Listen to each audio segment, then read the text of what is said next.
As far as game goes, we last week we went 1s, 2s, and 3s, and we went back and forth on that and played today. We just went to 1s and 2s.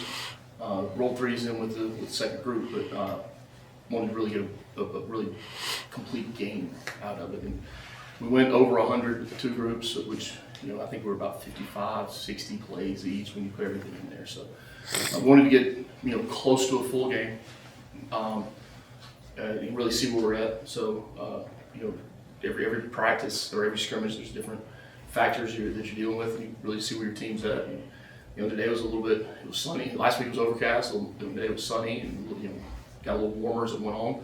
I thought we had a balanced day. It was good on both sides. It was bad on both sides. But I told the staff last Monday, I said, everything we're pissed off about today, everything we got to correct, everything we have to fix, everything we have to do better. All right. Next Monday, we cannot be mad, pissed off, and trying to fix the same things. We have to correct those. So we have a whole nother list of things we're pissed off about. So, moral of that is you should always be pissed off on the Monday after scrimmage. But I thought we did. I thought we corrected a lot of things from last week that we had to improve on. Our operation from the sideline to the field was much, much cleaner. Pre-snap penalties, really so much better on that. Execution, just everything that happens before the snap.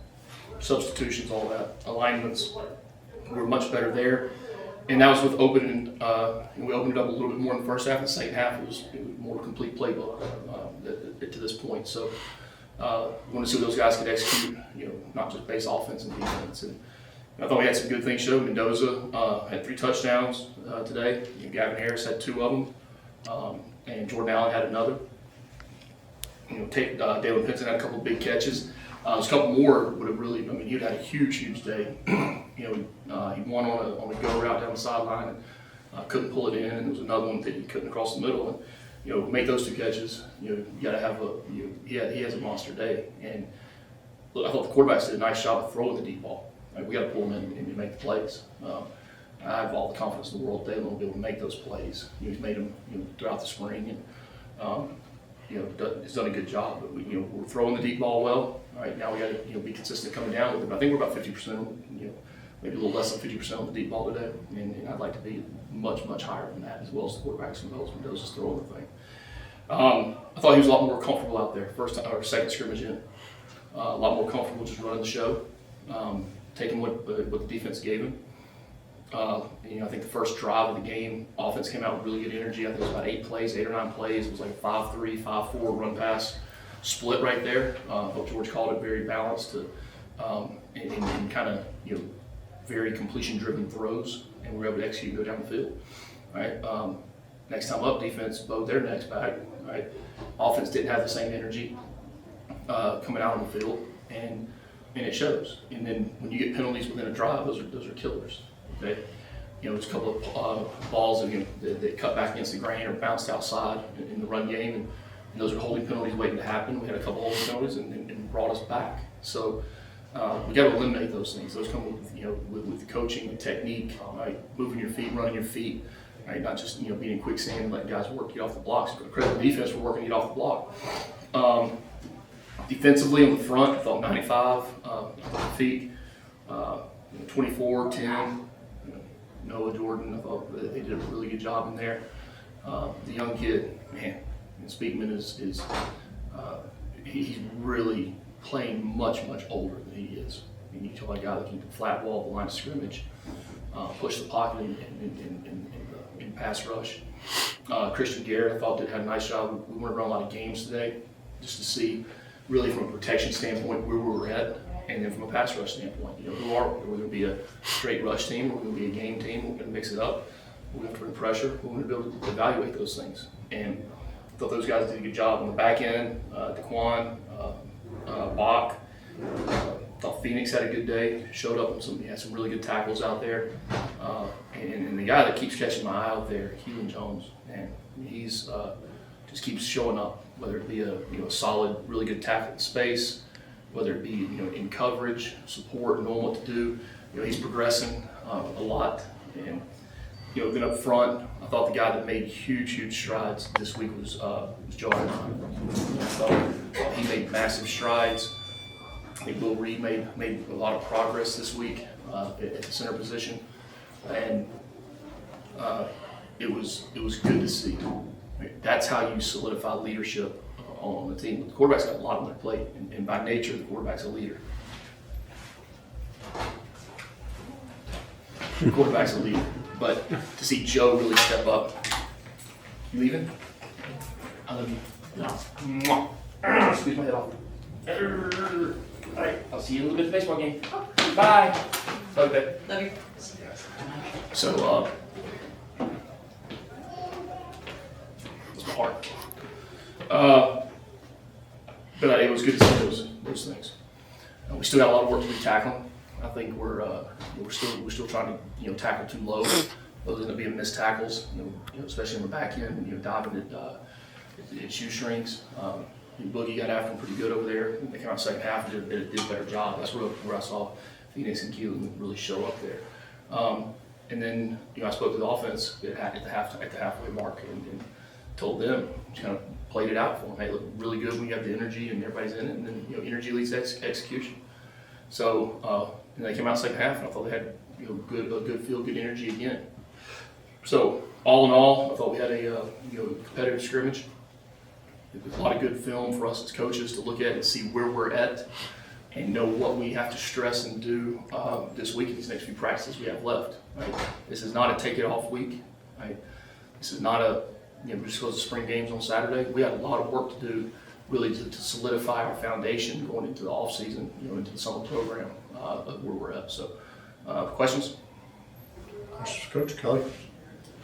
With spring injuries kind of come and go and flow, you've been getting guys back, guys nicked here and there. How do you feel like you are right now going into this last week in terms of? We're banged up.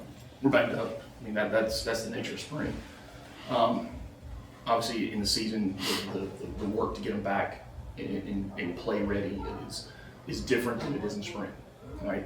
Spring's about developing the depth of your roster. Right? So anytime a guy's down and we have a freshman in there or a new guy in there, a young guy that hadn't played many meaningful reps yet, and they get a chance to go out there and get good live scrimmage work and get really good practice work, I think that's a major added bonus actually. So we had a lot of guys out there in black shirts, and a couple guys got banged up today, nothing serious, but that's football. That's football, and that's also why you come out in spring and you tackle in your physical practices, because you have to callous your body for those things. Whether it be hold on to the football in traffic and get banged around.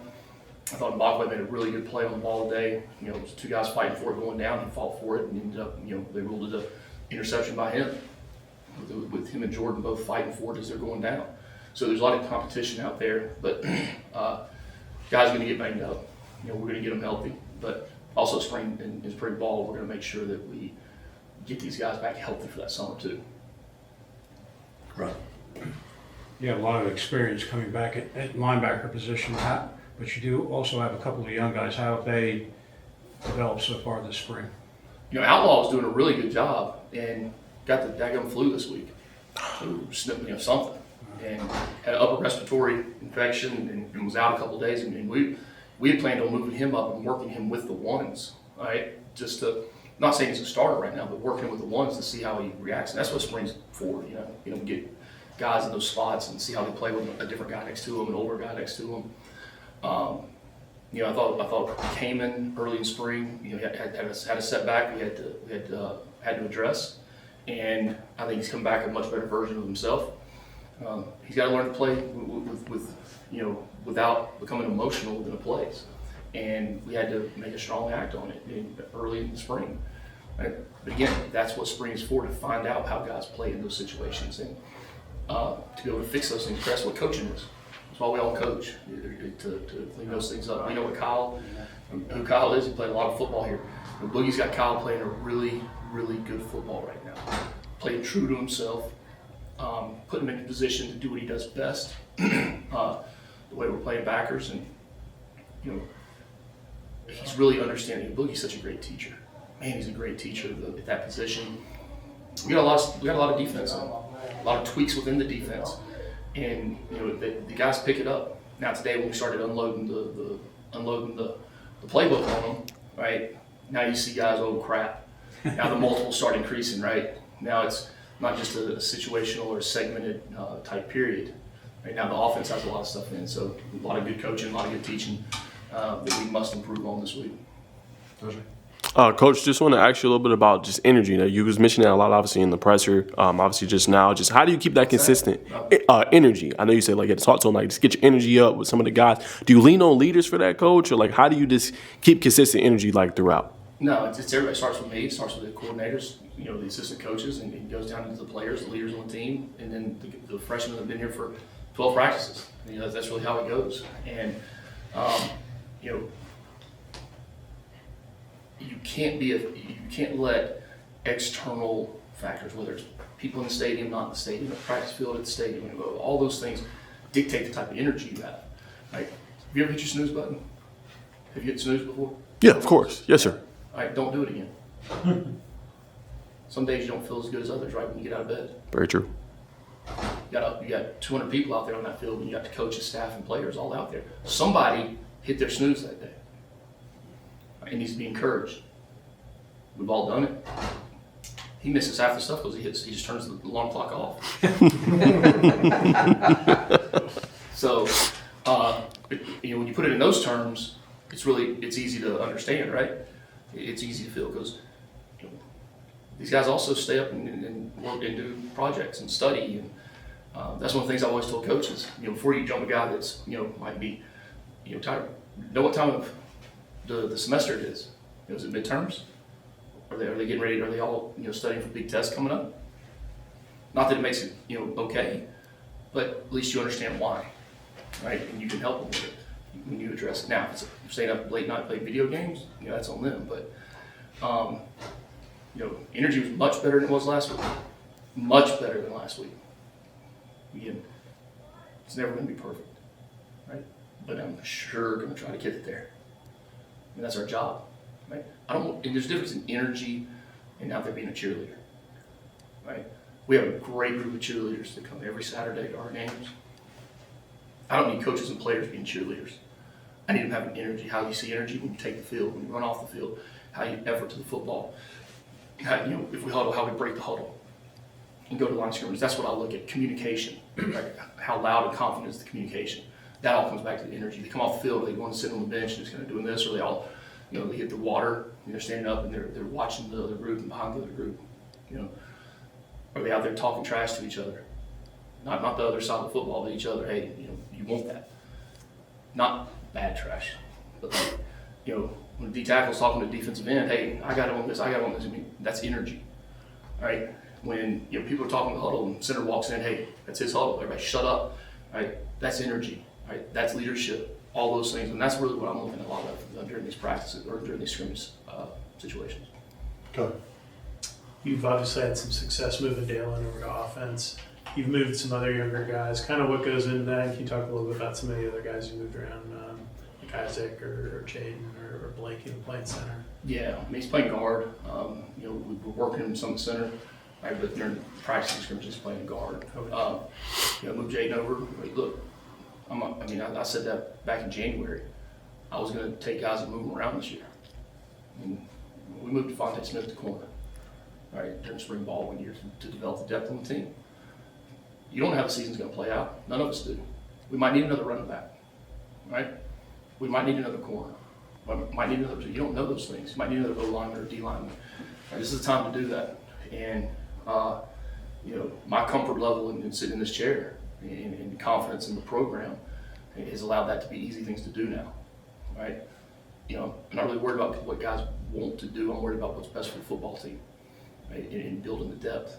And people have the best depth in November, December, the ones who will continue to play the longest too. So you never know when you're going to need those. It might be a depth position on a scout team where you're a little bit better on that scout team in November, and you're making that other guy across from them that much better, right? It all matters. Coach, want to ask you just about the tight end room a little bit. I know you said Gavin Harris had a pretty good day in the second spring scrimmage, but just want to ask you about guys like Mermans, Kevin Roche, just talk a little bit about that room. Herman's been out since the first couple of days. He hyperextended his knee, and so he's kind of those day-to-day, week-to-week things that probably can come back this next week. But it's also, I don't want to, risk somebody for 1 or 2 days of practice to miss for another 2 to 3 weeks in the summer, right? And then Gavin's had a big day. I think he's gotten better. He's got to continue to work on his blocking. He's a good receiver. When he gets open, you got to continue to work on his releases and understand the coverage and how we want to run the routes. I think Kevin has really improved this spring. Kevin's got high ceiling as a football player.